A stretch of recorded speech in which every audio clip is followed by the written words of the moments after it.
Assalamualaikum warahmatullahi wabarakatuh. Pada hari ini, kuliah rekayasa rantai pasok akan membahas materi Designing Distribution Network and Application to Online Sales. Seperti biasa, di permulaan kuliah akan saya sampaikan learning objektifnya.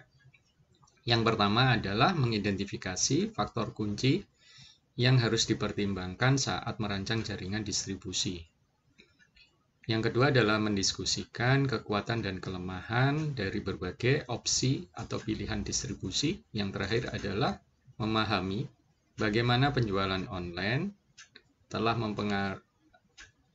dapat mempengaruhi desain dari jaringan distribusi di berbagai industri.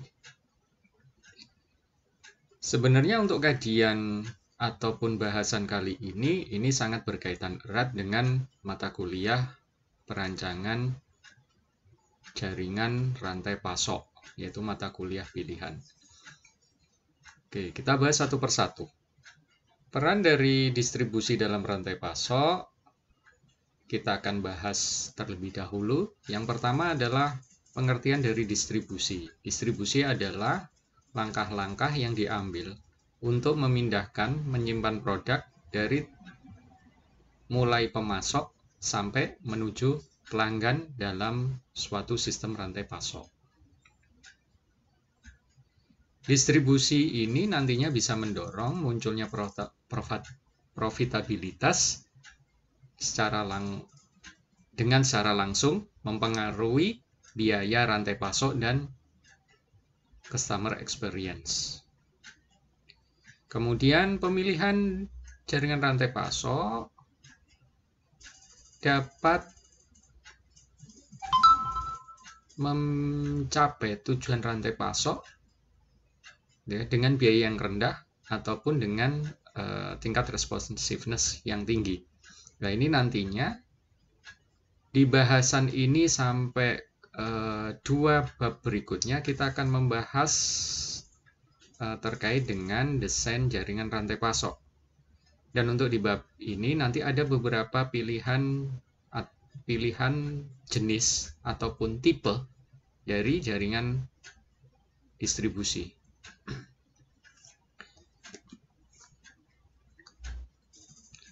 Berikutnya kita bahas terkait dengan faktor-faktor yang dapat mempengaruhi perancangan jaringan distribusi. Sebelumnya kita perlu ketahui adalah kinerja jaringan distribusi dapat dievaluasi dengan dua dimensi. Yang pertama adalah kebutuhan pelanggan yang terpenuhi, dan yang kedua adalah biaya pemenuhan kebutuhan pelanggan. Evaluasi dari dampak pada layanan pelanggan dan biaya untuk berbagai opsi jaringan distribusi ini perlu dilakukan sehingga perusahaan dapat menentukan opsi distribusi yang paling optimal menurut perilaku pelanggannya maupun menurut karakteristik produknya. Kemudian profitabilitas dari jaringan pengiriman akan ditentukan oleh revenue dari pemenuhan kebutuhan pelanggan dan biaya jaringan tersebut. Nah, revenue ini tentunya adalah di-generate dari hasil penjualan ke pelanggan. Dan biaya jaringan rantai pasok ya tentunya meliputi banyak aspek biaya, misalkan biaya untuk investasi, misalkan gudang, gitu ya, biaya sewa gudang, ataupun biaya misalkan investasi terkait kendaraan ataupun sewa kendaraan.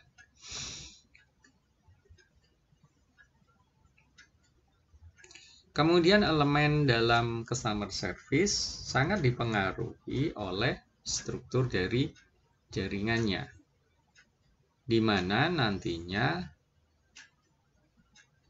akan mempengaruhi respon times, sangat dipengaruhi oleh response times, kemudian variasi produk, ketersediaan produk, customer experience, order visibility, dan returnability dari produk tersebut. Elemen-elemen ini nantinya juga akan sangat mempengaruhi dalam perusahaan dalam memilih opsi jaringan distribusinya.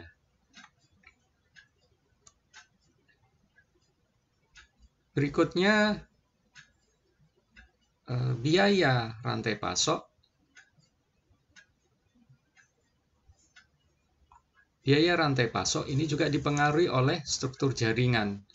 Nah, biaya apa saja yang dipengaruhi oleh struktur jaringan? Yang pertama adalah tentunya biaya persediaan, kemudian biaya transportasi, biaya facility and handling, dan juga biaya informasi.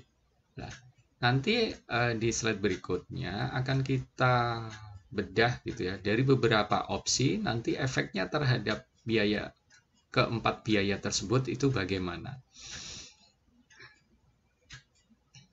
Nah, ini adalah gambaran di mana yang menunjukkan hubungan antara waktu respon yang diinginkan dengan jumlah fasilitas.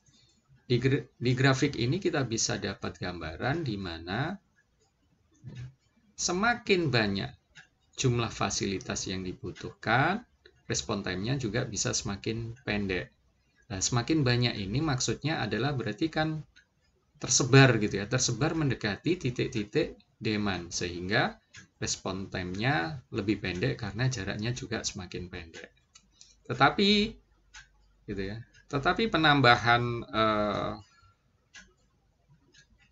penambahan jumlah fasilitas ini tentunya ada batasannya juga gitu ya. Tidak kemudian semakin bertambah kemudian respon time-nya bisa mendekati 0 atau sama dengan 0 gitu ya. Tetap di sini ada goal gitu ya. Yang goal maksimal atau goal minimal waktu respon yang terbaik yang bisa dipenuhi, sehingga kemudian dengan ditambahnya jumlah fasilitas nanti tidak akan berpengaruh signifikan terhadap pengurangan waktu respon. Kemudian grafik berikutnya adalah ini gambaran hubungan antara biaya persediaan dengan jumlah fasilitas. Nah, semakin bertambah jumlah fasilitas, inventory cost juga semakin bertambah, gitu ya. Nantinya juga akan mendekati goal tertentu, berarti akan mendekati biaya inventory maksimal tertentu, gitu ya. Sehingga nantinya di sini kalau kita gabungkan kedua grafik ini, nantinya berarti ada titik perpotongannya juga. Gitu ya. Oke, berikutnya adalah kita perlu ketahui hubungan antara biaya transportasi dan jumlah fasilitas.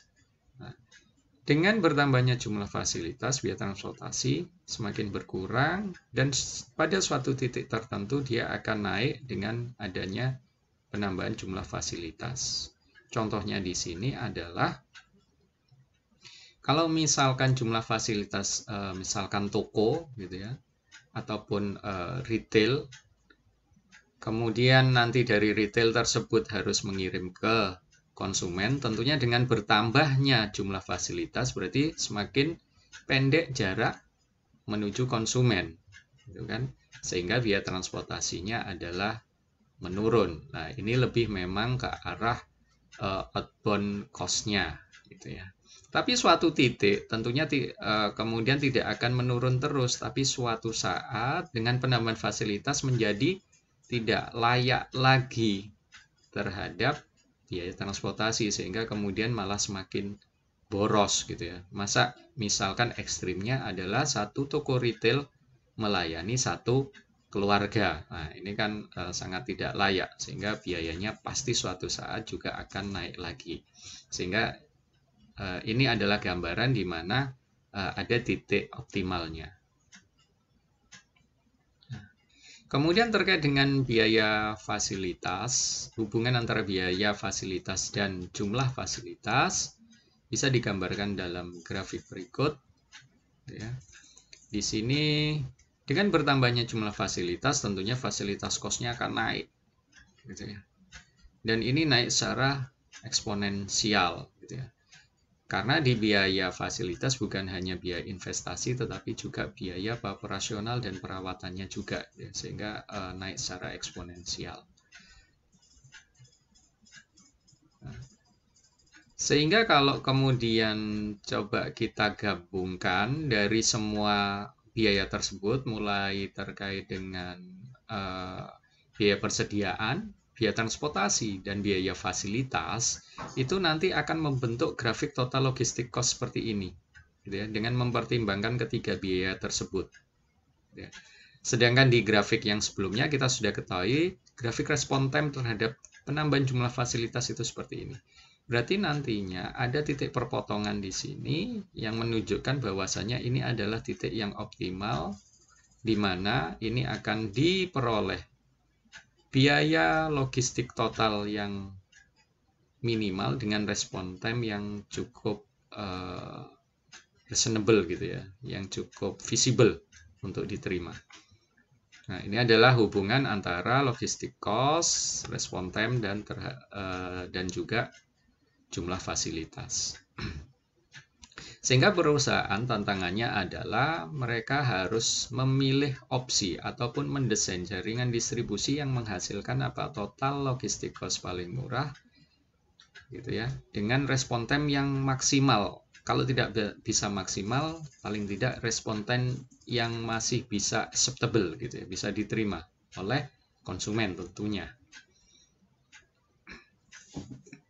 Nah, berikutnya adalah terkait dengan opsi desain untuk jaringan distribusi.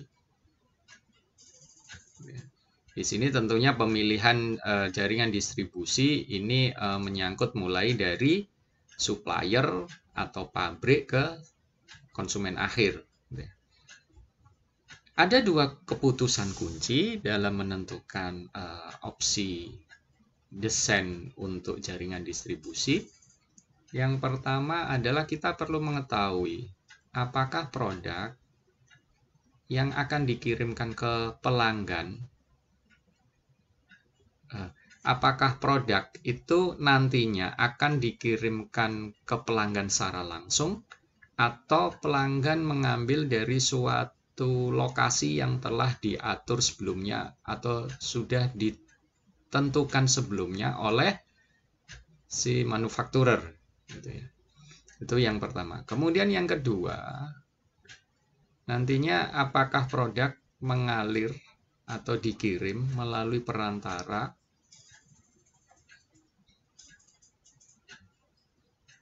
yaitu intermediaries. Gitu.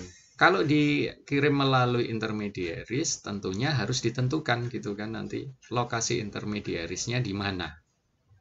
Nah, ini dua keputusan kunci yang harus nantinya bisa dijawab, gitu, oleh perusahaan pada saat merancang jaringan distribusi.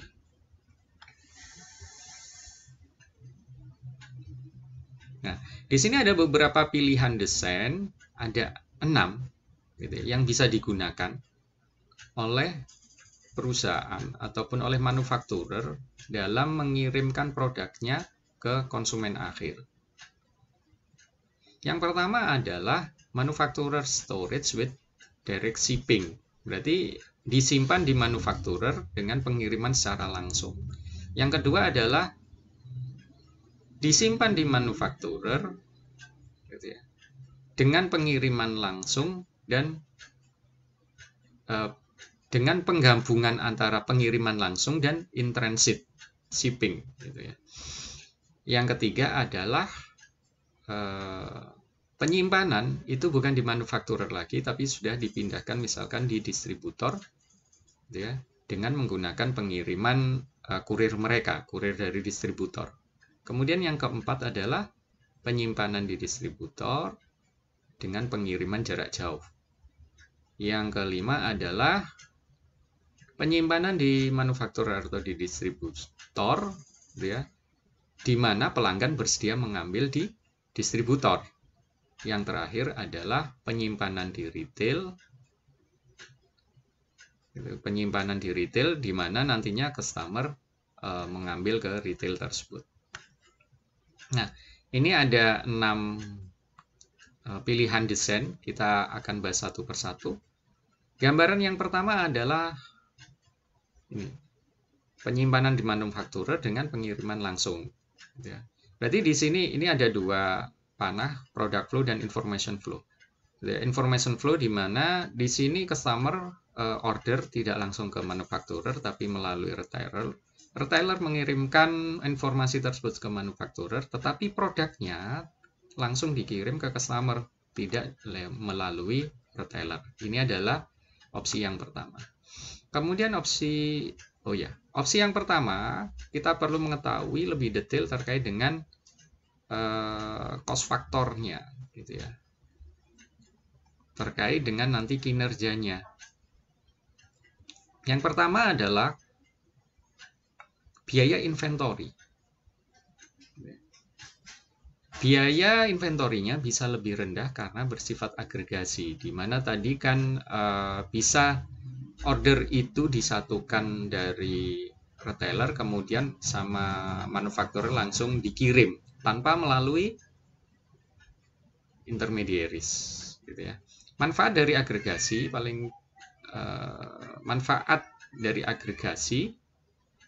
ini paling pas untuk barang-barang dengan permintaan rendah tapi bernilai tinggi. Ya. Kalau permintaannya tinggi, lah ini kurang pas, gitu ya. Karena mau tidak mau kalau permintaannya tinggi berarti bisa jadi sekali kirim hanya satu tujuan. Kemudian manfaat lain yang bisa dirasakan adalah jika kustomisasi produk itu dapat ditunda di pabrik.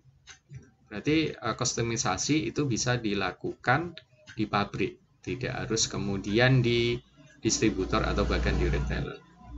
Nah, itu terkait dengan biaya inventory. Kemudian terkait dengan biaya transportasi, di sini biaya transportasi bisa lebih tinggi karena jarak yang jauh, gitu kan, dari manufakturer langsung ke konsumen, gitu. Dan bisa jadi nanti memang tujuannya kan banyak, gitu ya. Tetapi bisa jadi juga hanya 1 atau 2 tujuan saja. Yang jelas jaraknya adalah lebih jauh sehingga biaya transportasinya juga tinggi. Kemudian terkait dengan facility and handling, berarti biaya fasilitas pasti lebih rendah karena apa? Tidak perlu adanya misalkan menyediakan gudang di distributor, gitu ya. Gudang cukup di manufakturer, gitu. Sehingga itu bisa menghemat biaya fasilitas sehingga hanya perlu gudang di manufakturer.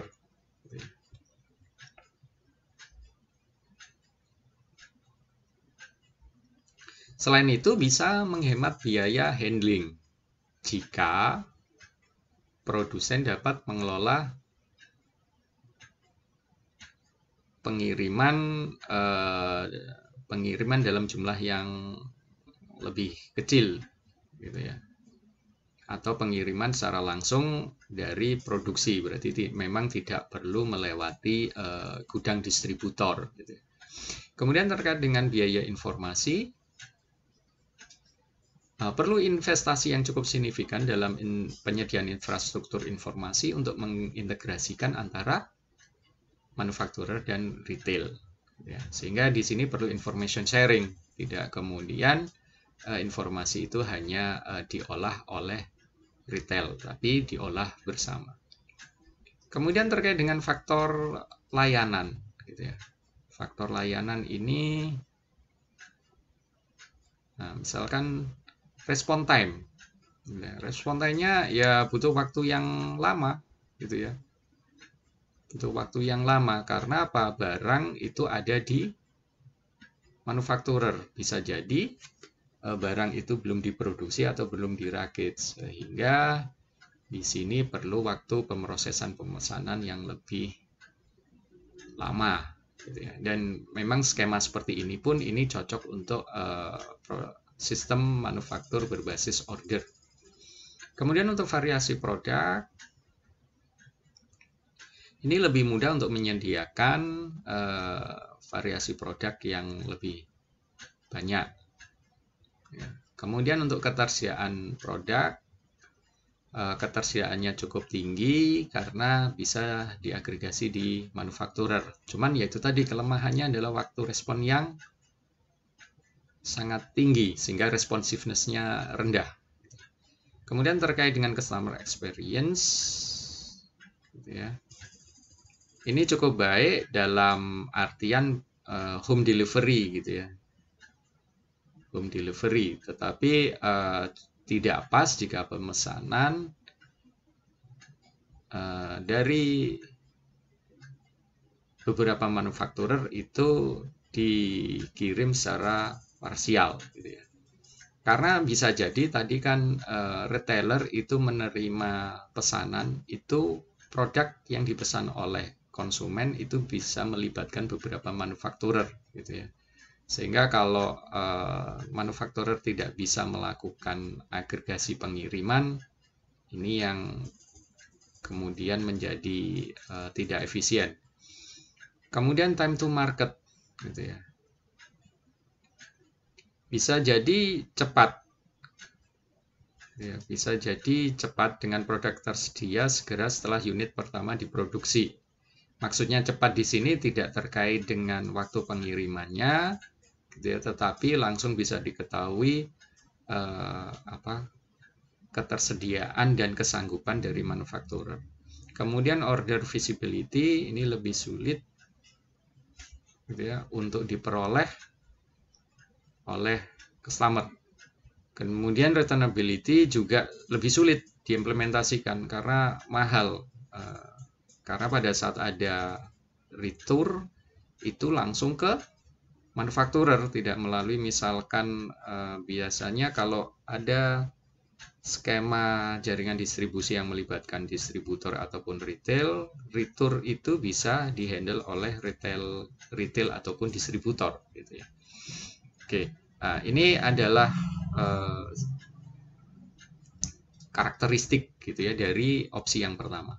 Kemudian untuk opsi yang kedua, intrinsic merge network. Berarti di sini aliran informasi itu ke retail, gitu ya. Retail meneruskan ke manufakturer, kemudian manufakturer mengirimkan tidak langsung, tetapi ada intrinsic merge carrier, gitu ya. Berarti dari beberapa pabrik itu dikumpulkan dulu, baru kemudian dikirim ke konsumen. Ya. Kalau dari sisi biaya, di sini untuk biaya inventorinya, gitu ya, mirip dengan yang tadi dropshipping, gitu ya. Tetapi tetap di sini sedikit lebih mahal karena tetap melibatkan adanya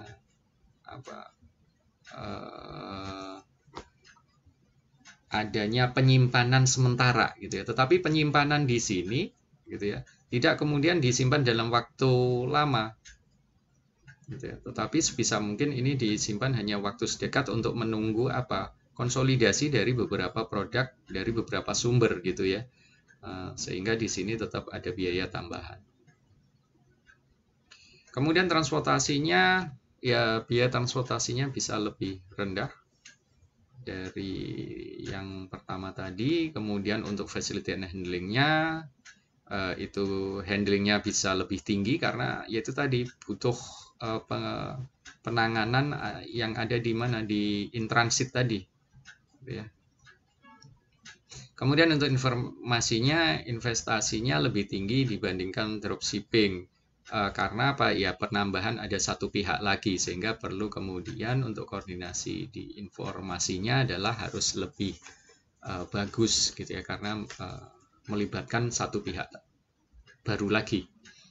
Itu in transit. Kemudian ini dari sisi cost. Kemudian dari sisi layanan, respon time-nya itu cenderung sama dengan yang pertama, dan bisa nanti secara marginal gitu lebih tinggi gitu ya.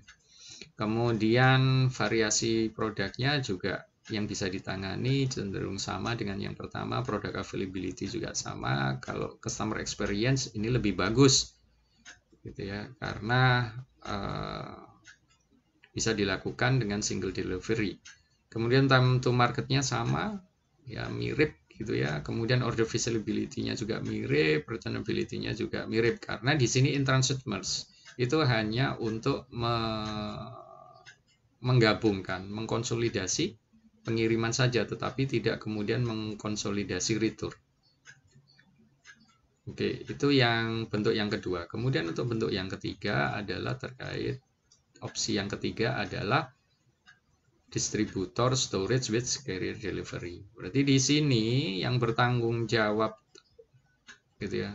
Yang bertanggung jawab di sini bukan manufakturer atau factory lagi, tetapi warehouse ataupun distributor. Ya, di mana information flow berarti order adalah masuk ke warehouse gitu ya. Warehouse ini nanti yang mengelola atau kemudian meramalkan permintaan dari retail, dia yang kemudian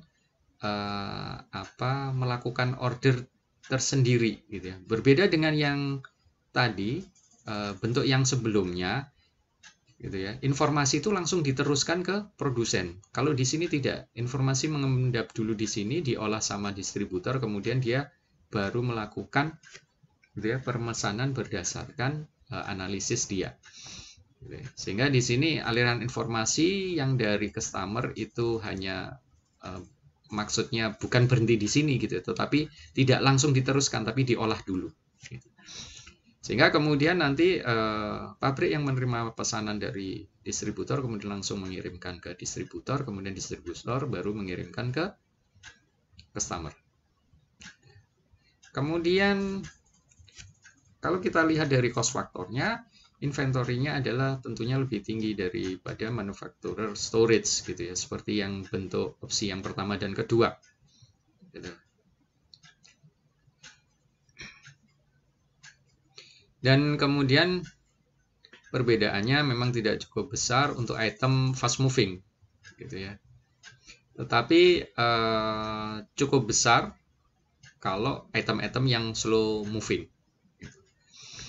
Oke, kemudian untuk transportasinya ya tentunya lebih murah dibandingkan yang manufacturer storage, karena dari manufacturer ke distributor itu bisa pengiriman dalam jumlah yang besar gitu ya. Sedangkan kalau yang tadi bentuk 1 dan 2, terutama yang bentuk 1 itu kan pengiriman langsung ke konsumen, bisa jadi jumlah pengirimannya kan bisa tidak maksimal gitu ya, kapasitas yang terpakai. Sedangkan di sini dari manufakturer ke distributor itu bisa maksimal, kemudian nanti dari distributor baru kemudian dikirim ke konsumen. Kemudian untuk facility and handling ini ya agak lebih tinggi dibandingkan dengan yang bentuk pertama gitu ya. Perbedaannya bisa lebih besar untuk yang slow moving item. Slow moving item itu kan yang pergerakannya gitu ya, antara terkait dengan order dan pengirimannya itu lebih sedikit frekuensinya. Kemudian untuk informasi di sini lebih membutuhkan infrastruktur yang lebih sederhana, karena itu tadi informasi tidak langsung diteruskan ke produsen atau ke pabrikan, tetapi dia olah dulu gitu ya. Sehingga di sini tidak ada information sharing gitu ya. Berikutnya adalah terkait dengan service factor. Respon time-nya adalah lebih cepat dari manufacturer storage gitu. Karena apa? Dia sudah bisa mengolah itu adalah sudah memperkirakan nanti permintaan dari retail ke depan seperti apa gitu. Sehingga dia sudah melakukan penumpukan inventory lebih dulu. Sehingga respon time-nya lebih cepat. Kemudian produk variety-nya biasanya cenderung lebih sedikit dibandingkan yang opsi pertama. Produk availability-nya gitu ya, dengan tingkat availability yang sama, ini membutuhkan cost yang lebih tinggi gitu ya, karena terkait nanti yaitu tadi inventory cost-nya juga lebih tinggi. Kemudian customer experience-nya ini lebih bagus gitu ya dibandingkan yang pertama ataupun kedua. Kemudian time to market-nya lebih tinggi ataupun lebih lama gitu ya. Karena apa? Ya order itu hanya terbatas gitu ya, tidak bisa fleksibel Karena apa? Yang menerima order itu kan dari distributor, gitu ya, tidak langsung ke produsen, gitu ya, sehingga time to marketnya lebih tinggi dibandingkan yang opsi pertama kedua. Kemudian untuk order visibility-nya tentunya lebih mudah karena langsung berkaitan dengan distributor, tidak terkait dengan pabrikannya. Returnability-nya juga lebih mudah, gitu ya, karena ada cukup berhubungan dengan distributor. Nah, itu opsi yang ketiga. Kemudian opsi yang keempat, gitu ya, ini adalah penyimpanan di distributor dengan pengiriman yang lebih jauh jaraknya. Nah, pengiriman lebih jauh maksudnya apa? Contohnya di sini, ini skemanya sama dengan yang bentuk ketiga tadi, tetapi di sini adalah sebisa mungkin pengirimannya itu sekali kirim bisa menjangkau beberapa customer, gitu ya. Sehingga ini maksudnya last mile delivery itu adalah seperti ini. Kalau yang sebelumnya mungkin hanya satu tujuan saja. Kalau di sini beberapa tujuan, gitu ya. Untuk aliran informasinya sama, karena apa? Informasi itu nantinya ditahan dulu di distributor, dia analisis, dia olah dulu, baru kemudian melakukan order ke pabrikan. Nah, kemudian dari karakteristik terkait dengan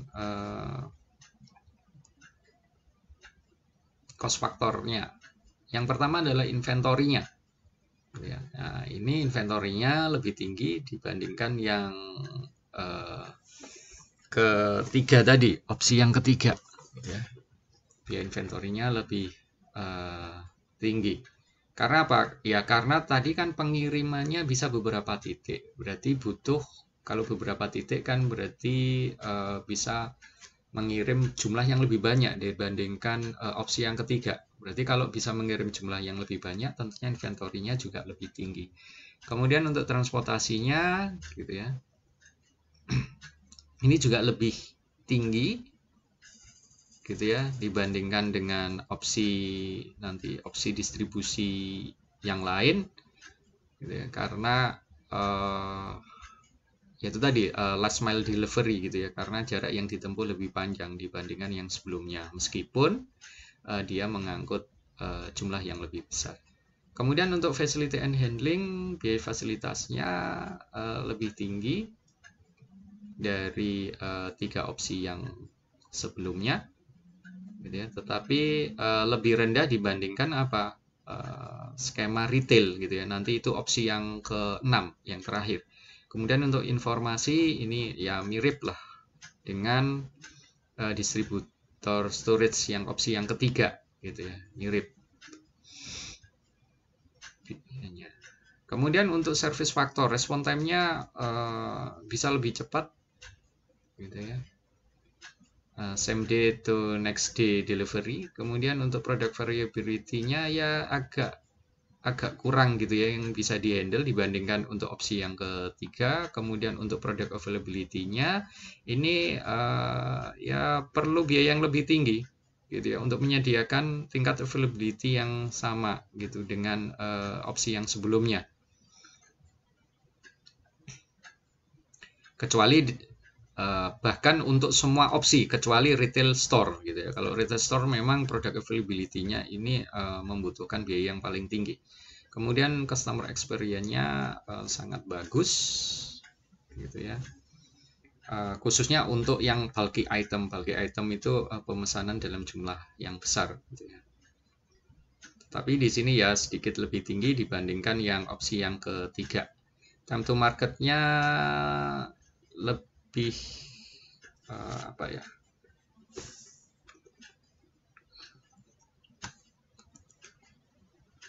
Ya, time to market-nya lebih sedikit ada mungkin masalah, gitu ya.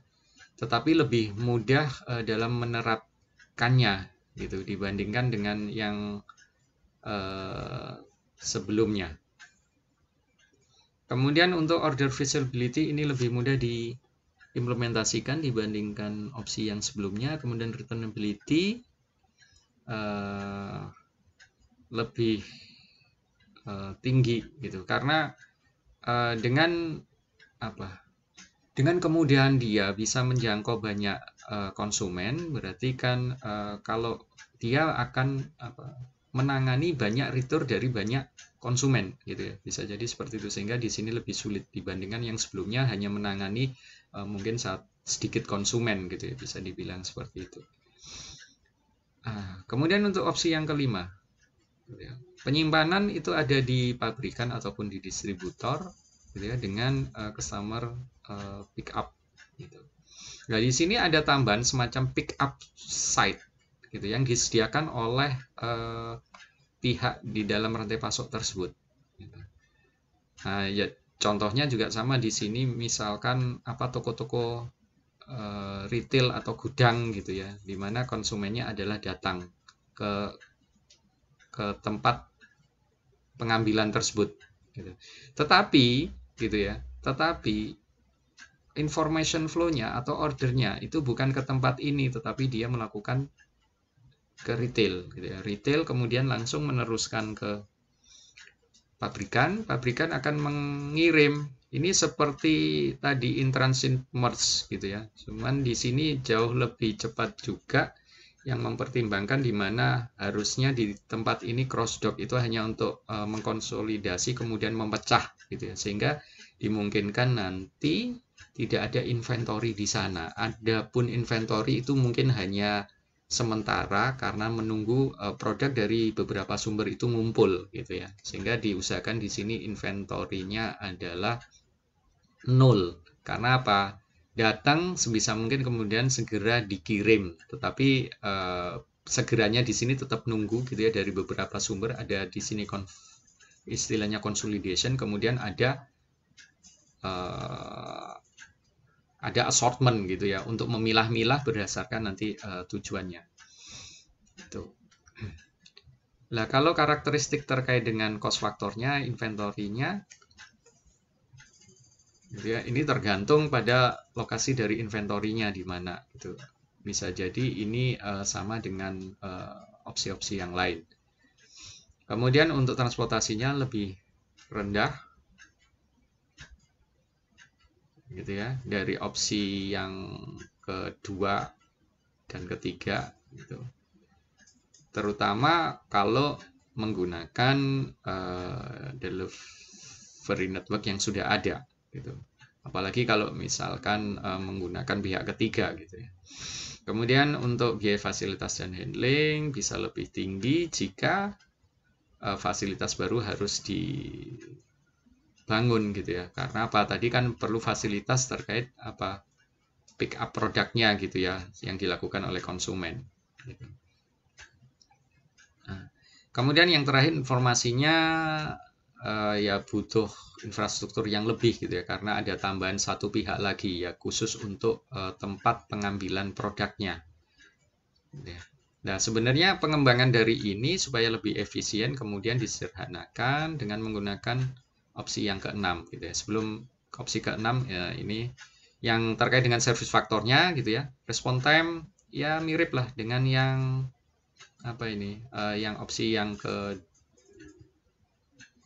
kedua gitu ya. Kemudian product variety-nya juga mirip dengan yang opsi pertama dan kedua. Product availability-nya juga mirip dengan yang opsi pertama dan kedua. Kemudian untuk customer experience-nya ini lebih rendah dibandingkan opsi yang lain gitu ya, karena di sini tidak ada bukan home delivery gitu ya. Kemudian time to market-nya sama dengan yang opsi manufacturer storage itu yang opsi 1, 2. Kemudian order visibility-nya cukup sulit gitu ya, karena dia baru mengetahui itu pada saat dia pick up produknya atau ordernya di suatu tempat gitu ya, di gudang tertentu. Kemudian returnability-nya ya agak lebih mudah dibandingkan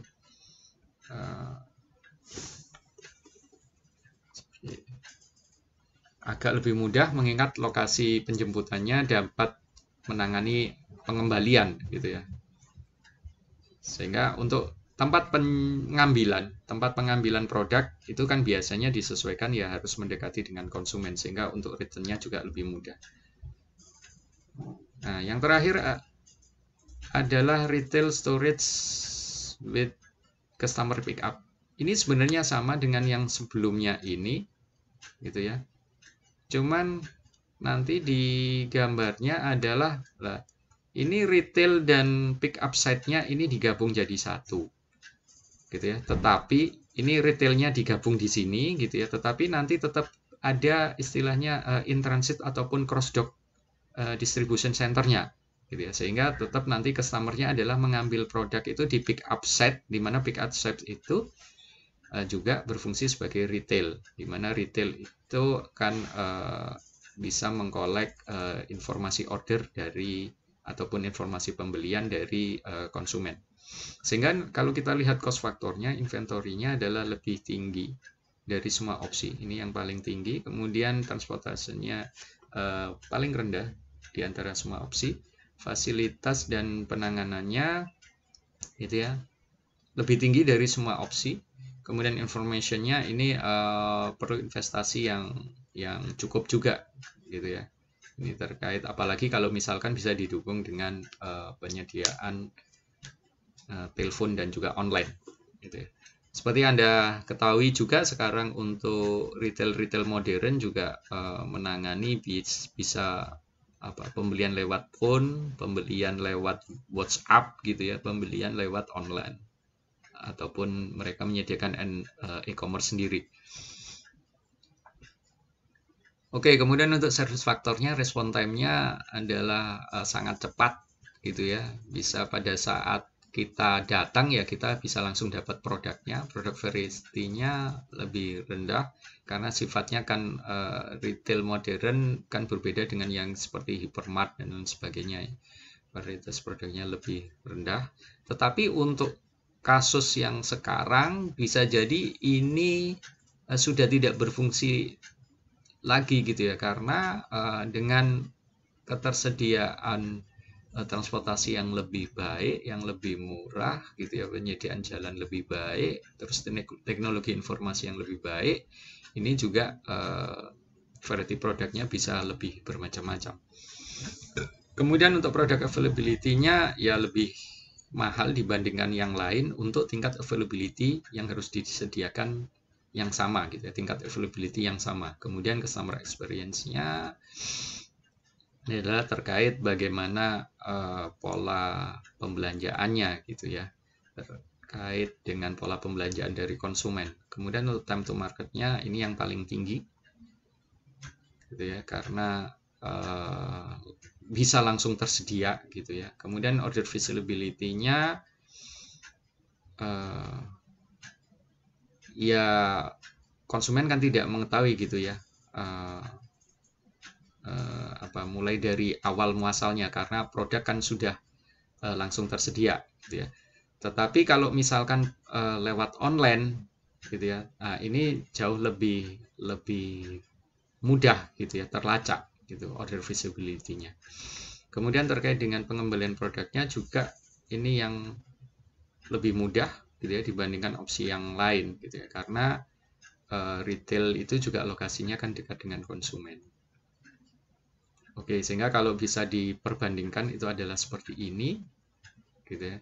Kalau dari sisi respon time gitu ya, di sini ada yang direct shipping gitu ya, terus ini juga ini yang paling rendah gitu ya, sedangkan yang paling bagus ya ini retail gitu ya. Ini kan 1 paling bagus, 5 itu yang paling jelek gitu ya. Nah, untuk yang lain Anda bisa lihat sendiri, Anda bisa pelajari sendiri. Nah, itu sedangkan misalkan untuk time product variety-nya yang paling bagus ini gitu ya. Opsi yang manufacturer storage gitu dan seterusnya. Oke, kemudian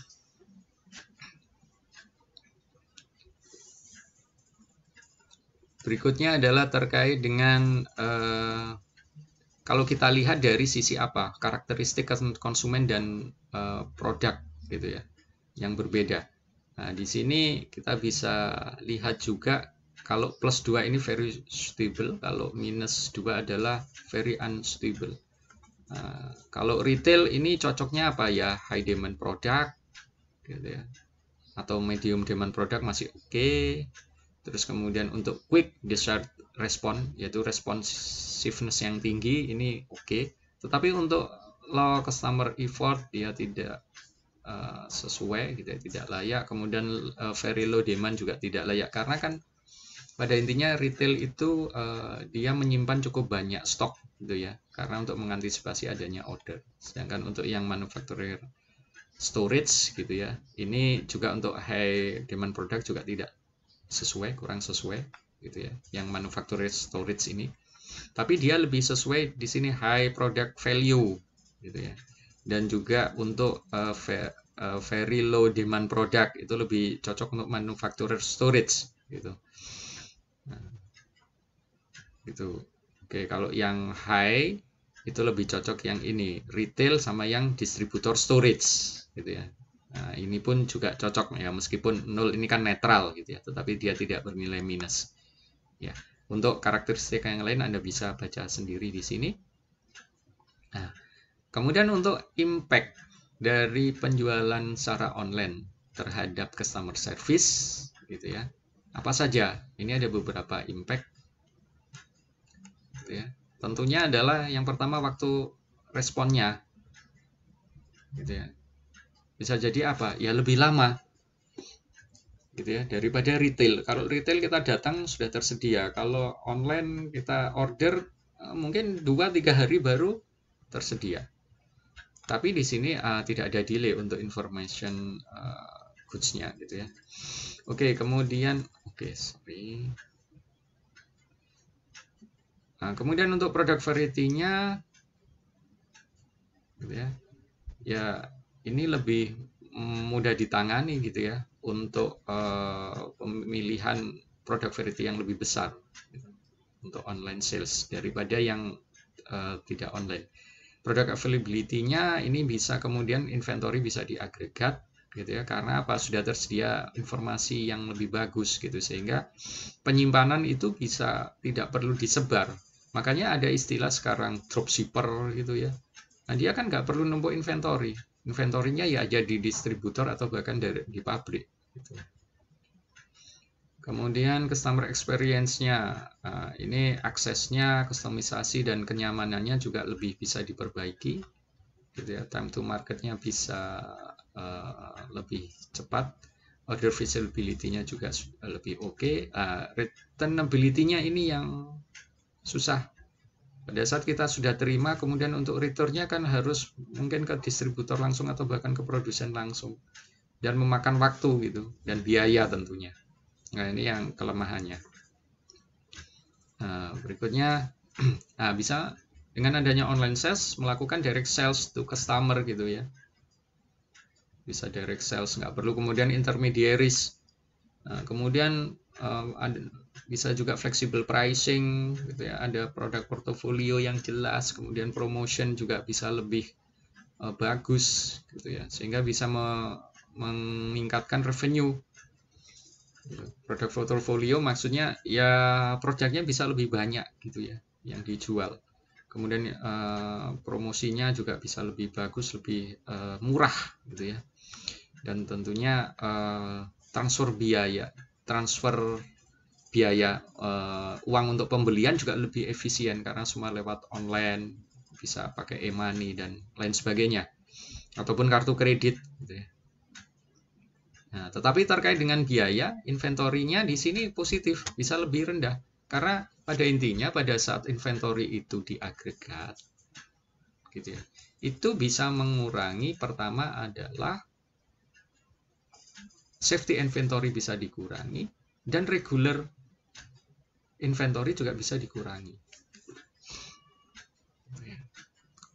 Nah, kemudian dari sisi facility juga nggak perlu banyak-banyak kan, terkait dengan jumlah fasilitas, karena intermediarisnya dipangkas di sini, sehingga apa, operasional untuk fasilitas juga berkurang. Dari sisi transportation gitu ya, transportasi yang diperlukan juga bisa lebih murah gitu ya, tetapi gitu ya, tetapi untuk beberapa kasus juga bisa lebih tinggi kalau di mana apa informasinya ini kurang bagus tersedia gitu. Tapi pada intinya ini bisa lebih murah, di mana apa terjadi juga nanti kan agregasi dalam hal pengiriman gitu ya, sehingga dan bisa melibatkan pihak ketiga yang bisa mengelola khusus untuk mengelola masalah transportasi tersebut. Yang terakhir adalah informasi. Nah, informasi juga bisa dilakukan dengan sergeman gitu ya, perencanaan dan kemudian peramalan, yang bisa informasi perencanaan, forecasting gitu ya, dan permintaan itu bisa di-set di seluruh pihak dalam supply chain. Nah, tapi tentunya ada additional cost untuk membangun information structure ini. Oke, nah ini adalah contoh online sales scorecard gitu ya. Di sini ini adalah kosong. Nah, perusahaan bisa apa? Bisa menggunakan untuk merangkum gitu ya, impact online sales untuk tiap ukuran ini gitu ya, untuk bisa diidentifikasi lebih awal, sehingga perusahaan bisa menilai impact-nya bagaimana, bagus atau tidak gitu ya. Lebih banyak positifnya atau negatifnya, sehingga tidak selalu kemudian begini, penjualan atau pengirim, khususnya penjualan itu paling bagus adalah full online. Tidak, tapi paling bagus adalah menggabungkan dua itu gitu ya. Karena apa, di online sales misalkan 100% pun ada juga yang minus gitu kan.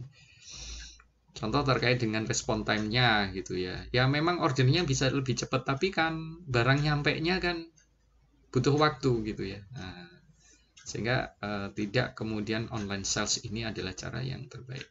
Nah, sehingga perusahaan perlu, dan tiap karakteristik produk dan karakteristik demand gitu ya, itu perlu penanganan khusus gitu ya, penanganan khusus dan pemilihan opsi-opsi distribusi tadi yang terbaik yang mana, bisa juga menggabungkan dari beberapa opsi tersebut. Nah, ini contoh saja gitu ya, nanti bisa Anda baca sendiri seperti yang ada di buku gitu ya. Penggunaan online sales gitu ya untuk menjual, di sini kasusnya komputer hardware yaitu Dell, itu seperti apa gitu ya. Kalau di sini yang online, kalau ini yang menggunakan retail gitu ya. Kalau menggunakan online tentunya di sini kan full, ini melibatkan ini ya, istilahnya siklusnya kan ada 2 siklus di sini. Ini pasti membutuhkan apa, waktu yang lebih panjang dibandingkan dengan retail gitu ya. Retail kan konsumen datang sudah barang tersedia, sedangkan di sini konsumen baru order dulu gitu ya, Dell-nya baru merakit kemudian baru kirim. Nah, cuman di sini dikaji impact dari online sales gitu ya. Nah, ini ada delay gitu ya. Tetapi apa sisi bagusnya? Reduce inventory cost. Nah, facility cost-nya juga lebih rendah, karena apa ya, nggak perlu ada toko gitu ya, karena apa, konsumen bisa langsung order ke pabrikan gitu ya. Tapi di sini transport cost-nya lebih mahal, kemudian information cost-nya juga bisa meningkat secara incremental. Nah, ini gambaran setelah menggunakan tabel tadi gitu ya. Nah, dinilai kalau customize hardware itu kan melalui online untuk customize hardware, berarti yang terkostumasi. Kalau ini yang standar gitu ya, dinilai dulu, kemudian nanti coba bisa dikaji gitu ya, lebih banyak plusnya enggak. Nah, ini lebih banyak plusnya, berarti untuk online sales ini cukup pas untuk ini customize hardware gitu ya, dan sangat pas gitu ya. Kalau ini ya cukupan lah gitu ya, cukup pas gitu ya, cukup pas menggunakan standar low cost hardware. Nah, pada saat lebih banyak positifnya, perusahaan bisa menggunakan online sales dengan porsi yang lebih banyak dibandingkan yang offline sales. Nah, ya, sehingga Dell di sini menggunakan tailored supply chain network gitu ya, hybrid. Nah, ini lebih efektif. Gitu. Oke. Nah, contoh yang lain bisa juga di sini ada Amazon gitu ya, impact-nya bagaimana gitu ya. hampir sama gitu ya. Nah, tetapi ini untuk produk buku gitu ya. Nah, ini lebih pas yang apa? Untuk e-booknya ini lebih banyak positifnya dibandingkan untuk physical booknya. Oke, contoh yang lain ini Peapod. Peapod ini adalah penjual atau penyedia produk-produk bahan makanan gitu ya, baik itu fresh food ataupun yang tidak. Nah, ini impact-nya bagaimana? Nah, dilihat juga ini, ditampilkan. Tampilnya seperti ini. Nah, ternyata di sini ya so-so lah, tapi malah banyak minusnya. Berarti mungkin ini tidak pas. Nah, kalau tidak pas bagaimana? Apakah tidak menggunakan online? Ya seperti tadi, bisa menggunakan hybrid gitu kan. Tetap menggunakan jaringan yang ada, yang sudah tersedia, yang mereka punya, tetapi juga plus dikemas, ditambah juga online sales gitu ya. Nah, sehingga dengan tailor supply chain atau hybrid ini, perusahaan juga bisa lebih maksimal, bukan hanya memilih salah satu saja gitu ya. Tetapi pada intinya untuk yang produk fresh foodnya kan butuh jaringan yang lebih banyak kan, karena fresh food kan umur produknya tidak lama gitu ya. Nah, ini contoh Netflix. Impact-nya bagaimana gitu ya. Kalau untuk DVD fisik ini cukup banyak juga minusnya, tapi lebih pas apa? Untuk yang digital content gitu ya, lebih banyak positifnya dan lebih besar plus 2 gitu ya. Sehingga pada intinya pada saat kita memilih opsi jaringan distribusi ini yang pas yang mana, ya banyak yang perlu kemudian dipertimbangkan gitu ya, terkait dengan masalah kepemilikan gitu ya, structure di jaringan distribusi tersebut gitu ya, kemudian nanti adaptasinya bagaimana, kemudian terkait dengan harga produk gitu ya, dan tipe distribusi yang dipilih yang mana, dan kemudian mengintegrasikan dari sisi informasinya bagaimana. Ini perlu dipertimbangkan dalam merancang jaringan distribusi. Oke, itu saja yang bisa saya sampaikan pada kuliah hari ini. Terima kasih atas perhatiannya. Wassalamualaikum warahmatullahi wabarakatuh.